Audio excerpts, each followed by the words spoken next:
दोनों टेंशन में आ गए। कबीर साहब बोले ऐसे करो, तुम ये अफवाह फैला दो कि भाई जीवा का लड़का और दत्ता के लड़के की शादी कराएंगे उस दिन, और वो तक न हमारे बच्चा ने उठता नहीं, हमने तो आपस में ब्याह करना पड़ेगा इनका। ये सारा सुरसराट फैला दिया। पंडितों की पंचायत हुई।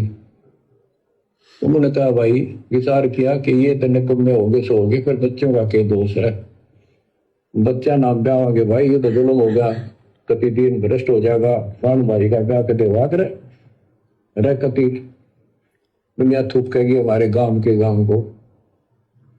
पंचायत होने के बाद 10-20 आदमी आए, नु बोले भाई सुनकर क्यों कदम उठाओगे तुम, यह बेटी मारी है, बेटा हमारा है, हम इनका रिश्ता करेंगे। दोनों का रिश्ता हो गया। परमात्मा बोले देखा बेटा मांगने की ना फटकड़ी रंग भी आया चोखा हो गया, ब्याह भी हो गया और सारे काम हो गए, टेंशन ना लो। तो बच्चों मुश्किल से आसान करेगा आन के एक केसो बंजारा उतरा जान के। तो बहुत ही गहरा संदेश है भाई और बहनों, बहुत ही गहरी शिक्षा है। जीवा दत्ता को परमात्मा ने अपनी शरण में लिया और साथ में गुरुदेव भगवान कह रहे हैं जीवा दत्ता को कि ये कोई बड़ी बात नहीं है कि भाई किसी संत के चरणामृत से सूखी डाली हरी हो जाना। ये चमत्कार तो कोई और भी साधु संत कर सकता है, कोई बड़ी बात नहीं है। लेकिन तुम आत्माओं के लिए ऐसा चमत्कार मैंने किसी और संत से भी नहीं होने दिया, उनकी सिद्धियां मैंने फैल कर दी। क्या कहा गुरुदेव ने कि तुम्हारे लिए अन्य साधु संतों की सिद्धियां मैंने फैल कर दी, अन्यथा यदि इस प्रकार का चमत्कार कोई और कर देता सिद्धि दिखा के, तो तुम तो अनजाने में उसको परम संत मान बैठते। क्योंकि तुम लोगों ने यह गलत धारणा बना ली कि भाई जिसके चरणा अमृत से सूखी डाल हरी हो जाएगी वो पूर्ण संत है, वो परम संत है। ठीक इसी प्रकार भाई और बहनों वर्तमान में संतों की कमी नहीं है। धरती पर शंकराचार्य भी हैं, मंडलेश्वर भी हैं, सिद्ध भी हैं। वर्तमान में उन तमाम साधु संत महात्माओं की सिद्धियां परमेश्वर रामपाल जी ने जानबूझकर फ्यूज कर रखी है। अन्यथा आप देख लो बागेश्वर वाला धीरेन्द्र शास्त्री, क्या है उसके पास में, क्या सिद्धि है? एक छोटी सी हल्की सी सिद्धि जिसको हम पूर्ण सिद्धि भी नहीं कह सकते। नाव गांव पते बता देना, उसकी पर्ची खोल देना, एक पूर्ण सिद्धि भी नहीं है वो, एक सिद्धि का चौथा हिस्सा हो। एक सिद्धि जो मनवर्ती बतावे उसका चौथा हिस्सा उसके पास में, और उस चौथे हिस्से के कारण आज वो कितना फेमस है। देश का प्रधानमंत्री भी उसके प्रोग्राम में जाता है, उसकी शादी में जाता है। लाखों की संख्या में लोग उसके धाम में पहुंच जाते हैं, एक छोटी सी सिद्धि के चौथाई हिस्से के कारण। अब सोचो भाई और बहनों, अगर सतगुरु रामपाल जी परमात्मा इन काल प्रेरित आत्माओं की सिद्धियां फैल ना करें, डिस्फ्यूज ना करें, तो आज सतगुरु रामपाल जी की शरण में कौन आता, कौन उनके तत्व ज्ञान को सुनता, और कौन इस तत्व ज्ञान को आधार बनाकर धैर्य और संतोष के साथ में भक्ति करता। लोगों को तो तुरंत लाभ चाहिए, तुरंत। तो इनकी सिद्धियां जानबूझ के सतगुरु रामपाल जी भगवान ने वर्तमान में फैल कर रखी है। ये जोर तो बहुत लगाते हैं लेकिन बनता कुछ नहीं है, क्योंकि दुनिया को तुरंत लाभ चाहिए, तुरंत। दुनिया को भक्ति और भगवान से आज भी कोई लेना देना नहीं है। ये तो वही आत्मा जाग पाई हैं जिनको परमात्मा ने जगाना था। एक व्यक्ति था, वो मजदूरी करता था और गाड़ी लोड करता था, गाड़ी में सामान लोड करता था, मेहनत का काम था, कट्टे बोरियां लोड करता था, थक जाता था। एक व्यक्ति देख रहा था कि ये बड़ी देर से गाड़ी में बोरियां लोड कर रहा है, पसीने में पसीना। काम खत्म होने के बाद में क्योंकि वो देख रहा था कि उसने एक दारू का उसने पौवा ले रखा और गाड़ी लोड कर रहा। गाड़ी लोड होने के बाद जब वो थोड़ा फुर्सत में आया तो देखने वाले ने पूछा, अरे भाई तू ये क्या करता है, क्यों अपने शरीर को तोड़ रहा है, शराब क्यों पीता है भाई? अरे देसी घी खा, देसी घी, दूध छाछ ये खा, इससे ताकत आएगी, तेरा शरीर भी बलवान रहेगा, बलिष्ठ रहेगा। शराब क्यों पीता भाई तू? तो उसने कहा कि तेरा देसी घी कितने दिन में काम करेगा? अगर आज मैं 1 किलो देसी घी खा लेता हूं तो कितने दिन में ताकत आएगी?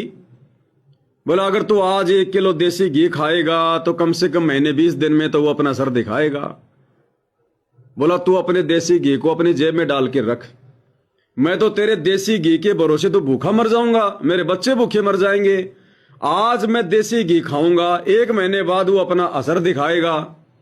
अरे मैं ये दारू का पौवा 10 मिनट पहले पीता हूं और जोश जोश में पूरी गाड़ी लोड कर देता हूं, तुरंत असर करता है, तुरंत। मुझे नहीं चाहिए तेरा देसी घी। तो ठीक इसी प्रकार भाई और बहनों, ये जो परमात्मा का तत्व ज्ञान है, जो ये शास्त्र अनुकूल शत भक्ति है, जो मोक्षदायिनी भक्ति है, ये तो अपने हिसाब से काम करेगी जब इसकी मर्यादाओं में रहेंगे, इसके वचन में रहेंगे, नियम अनुसार चलेंगे। तो ये तो धीरे धीरे अपना काम करेगी, धीरे धीरे रे मनवा धीरे सब कुछ होए, माली सींचे सो घड़ा, ऋतु आए फल होए।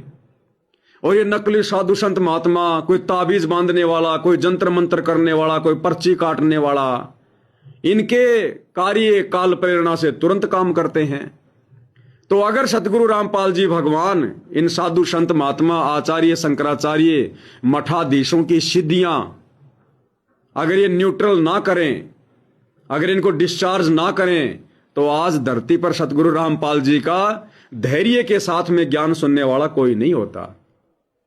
इसलिए परमात्मा ने जानबूझकर सब डिस किया हुआ है, सब डिस। आगे क्या कह रहे हैं परमात्मा? देखा बेटा, मांगने की ना फटकड़ी रंग भी आया चोखा हो गया, ब्याह भी हो गया और सारे काम हो गए, टेंशन ना लो। दूसरा क्या संदेश है? जीवा और दत्ता को, चाहे कबीर साहिब को, चाहे सतगुरु रामपाल जी को हो, बात एक ही है भाई और बहनों। जीवा और दत्ता को परमात्मा ने कहा क्योंकि उनके बच्चों की शादी नहीं हो रही थी। स्थिति वही है भाई और बहनों। इस ज्ञान को चाहे आप सतयुग में ले लो, चाहे त्रेता में ले लो, चाहे द्वापर में ले लो, चाहे वर्तमान में ले लो, इस ज्ञान की जो मर्यादा है वो जगत से भिन्न है। अगर भगत मर्यादा में रहकर इस ज्ञान के ऊपर चलेगा तो जगत का और भगत का 36 का आंकड़ा हो जाएगा। 36 का आंकड़ा, जैसे भारत पाकिस्तान की सेना का होता ना, वैसे हो जाएगा। तो जब जीवा और दत्ता ने उपदेश ले लिया, समाज की झूठी मर्यादाएं छोड़ दी, परंपराएं कुरीतियां निभानी छोड़ दी, तो लोग उनके विरोध में आ गए। उनके खुद के ब्राह्मण भाई उनके विरोध में आ गए। अब एक के था लड़का, एक के थी लड़की, अब उनकी शादी की समस्या हो गई। समाज में कोई भी उनके बच्चों के रिश्ते स्वीकार नहीं कर रहे। तो क्या कहा परमात्मा ने? जीवा और दत्ता को आदेश दिया कि तुम समाज में यह भ्रमणा फैला दो कि हम इन दोनों बच्चों का आपस में विवाह करेंगे। तो परमात्मा ने स्पेशल आदेश किसको दिया? उन दोनों को दिया, और उन दोनों ने भ्रमणा फैला दी। परमात्मा की प्रेरणा से समाज वाले इकट्ठा हुए और कहा कि भाई इन बच्चों का क्या दोष है, इन निकम्मों ने काम बिगाड़ा है। अगर आपस में इन दोनों भाई बहनों की शादी हो गई तो हम ब्राह्मणों का तो समाज में मुंह दिखाना मुश्किल हो जाएगा। तो ब्राह्मणों ने आपस में मीटिंग करके कहा कि जीवा दत्ता का दोष है, इन बच्चों का दोष नहीं है, और कहा भाई ये बच्चे हमारे को दे दो, हम करेंगे इनकी शादी विवाह। तो परमात्मा ने वो समस्या भी उनकी टाल दी। तो कहने का मतलब भाई और बहनों, कुछ आदेश ऐसे होते हैं, वो आदेश यदि परमात्मा किसी भगत विशेष को दे रहे हैं तो भगत विशेष से उन बातों को सुनकर अन्य भक्तों ने उस आदेश की पालना नहीं करनी होती है। और वर्तमान में संगत इसी कारण से धोखा खा रही है। पहली बात तो ये कलयुग की बिचली पीढ़ी है, परमात्मा ज्ञान विरुद्ध कोई भी आदेश अपने भक्तों को नहीं देंगे। फिर भी हम मान के चलें कि भाई ये स्टेडियम बनाने का आदेश, या कभी बीजेपी को वोट डालने का आदेश, कभी कांग्रेस को वोट डालने का आदेश, जाटों के आरक्षण में जाने का आदेश, ये अन्नपूर्णा मुहिम चलाने का आदेश, एक समय के लिए हम मान लेते हैं कि ये आदेश शतलोक आश्रम कमेटी को या कुछ मुख्य मुख्य भक्तों को जो हिसार जेल में जाते हैं, सतगुरु रामपाल जी ने अपनी तरफ से या उन भक्तों की विशेष जो है वो प्रार्थना पर, हो सकता है सतगुरु रामपाल जी ने उन भक्तों को आदेश दे दिया कि ठीक है भाई, जैसा तुम कह रहे हो वैसा करो, अगर ऐसा हो जाए तो ठीक है, दे दो बीजेपी को वोट, बोल दो संगत को, दे दो कांग्रेस को वोट, बोल दो संगत को, बना दो लोगों के मकान। मान लीजिए गुरुजी ने किसी भगत विशेष को आदेश दे दिया जीवा और दत्ता की तरह, तो बाकी संगत की क्या जिम्मेदारी बनती है? अब कोई नादान भगत ये कहे कि देखो जी गुरुजी ने जीवा और दत्ता को आदेश दे दिया, और जीवा दत्ता तो देखो परमात्मा के परम भगत हैं, परमात्मा ने इनकी सूखी डाल को भी हरा भरा कर दिया, इन पर तो गुरुजी की विशेष दया है, और जीवा दत्ता को गुरुजी ने आदेश दे दिया आपस में भाई बहन की शादी करवाने का। भक्तों, अपने भी अपने बच्चों की आपस में शादी करो, गुरुजी का आदेश हो गया, गुरुजी का आदेश हो गया। तो दास के कहने का मतलब समझ गए होंगे भाई बहनों आप। अगर किसी कारण से इस परीक्षा के समय में परीक्षा लेने के लिए या सतगुरु रामपाल जी के मंदबुद्धि परिवार की उस प्रार्थना पर जो बिना सोचे समझे ये लोग हिसार जेल में जाकर सतगुरु रामपाल जी से कर देते हैं, अगर इस परीक्षा के समय में परमात्मा ने इनकी इच्छा पूर्ति के लिए, उनकी परीक्षा के लिए, अगर इनके कहने पर इन्हीं की इच्छा अनुसार परमात्मा ने कोई आदेश दे दिया राजनीति का या कोई भी, तो आप और हम भगत भाई बहनों की वर्तमान में क्या जिम्मेदारी बनती है? आप और हमने तो उसी आदेश को फॉलो करना है जो आदेश गुरुजी ने सत्संगों में दिया है, जो भक्ति विधान के अनुसार दिया है। वो विशेष परिस्थितियों में विशेष आदेश किसी भगत विशेष के लिए हो सकता है, पूरी संगत के लिए नहीं। तो यहां आज लाखों की संगत मार खा गई कि गुरुजी ने मैनेजमेंट को आदेश दे दिया, गुरुजी ने मैनेजमेंट को आदेश दे दिया। गुरुजी ने मैनेजमेंट को किस आधार से आदेश दिया होगा यह जानने का प्रयत्न किसी ने नहीं किया, और सब लोग भेड़चाल में, देखा देखी में, जैसा वो मैनेजमेंट कर रहा है सब लोग वैसा ही करने लग गए। तो जीवा दत्ता की इस कथा से भाई और बहनों हमने शिक्षा लेनी है, और यह कथा कितनी इंपॉर्टेंट है। आज इस कथा के आधार से ही देख लो संगत में परमात्मा परीक्षा ले रहा है।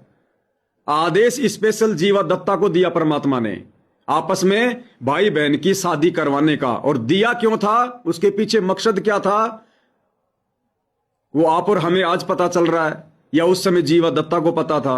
और बाकी लोग अगर इन बातों को सुनकर कह दें कि जीवा दत्ता को आदेश दे दिया, जीवा दत्ता भी तो भगत है, तो हमारे बच्चों के लिए भी आदेश हो गया, तो कितनी बड़ी गलती कर जाएंगे। तो वर्तमान में नादान संगत जो सतलोक आश्रमों में जा रही है, और सतलोक आश्रम कमेटी जो आदेश दे रही है गुरुजी का नाम लेकर, उस आदेश को ज्ञान आधार से मेल किए बिना जो का त्यों उन भगतों के कहने पर, पीले पर्चों के कहने पर अगर कोई भगत फॉलो करता है तो वो कितनी बड़ी गलती कर रहा है वर्तमान में। तो ऐसे भाई और बहनों परमात्मा परीक्षा ले लेते हैं इस प्रकार से भी। ये सत्संग परमात्मा ने इसीलिए किए हैं, ये कैप्सूल हैं, कैप्सूल। हर एक कथा में, हर एक कहानी में गहरी शिक्षा, गहरा संदेश छुपा हुआ है। तो यदि हमने शतभक्ति मार्ग पर सफल होना है तो किसी भगत विशेष को दिए गए आदेश, जब तक वो आदेश गुरुजी के द्वारा दिए गए ज्ञान से मैच नहीं करते हैं, उनके सत्संगों से मेल नहीं खाते हैं, हमने उस आदेश को कभी फॉलो नहीं करना चाहिए, चाहे हमारा हित हो चाहे हमारा अहित हो। लेकिन आज संगत ज्ञान को आधार ना बना पाने के कारण धोखा खा गई।